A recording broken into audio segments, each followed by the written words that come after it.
आज चौथा आणि शेवटचा श्रावणी सोमवार आहे। महादेवाच्या भक्तांची पिंडी पूजनासाठी लगबग पाहायला मिळते। सर्व ज्योतिर्लिंग गजबजलेली आहे। महादेवाची पूजा करण्यासाठी भाविक सरसावले आहे। तर देशभरात महादेव भक्तांची लगबग पाहायला मिळते। पिंडी पूजनासाठी भाविक सरसावले। राज्यात देखील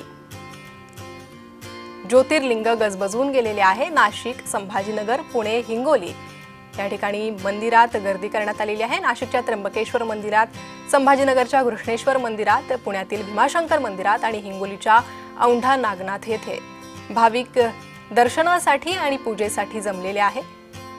कुठे दुग्धाभिषेक करण्यात येतोय तर कुठे बेलपत्र वाहत मनोभावे शिवशंकराची पूजा करण्यात येते। श्रावण हा महिना हिंदू धर्मातील अत्यंत महत्त्वाचा आणि अनन्यसाधारण असलेला हा महिना मानला जातो आणि या महिन्यात शिवभक्त ज्योतिर्लिंगाच्या ठिकाणी दर्शनासाठी दाखल होत असतात।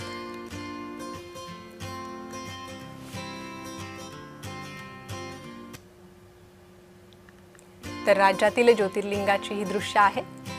नाशिकच्या त्र्यंबकेश्वर मंदिरातही मोठी गर्दी पाहायला मिळते।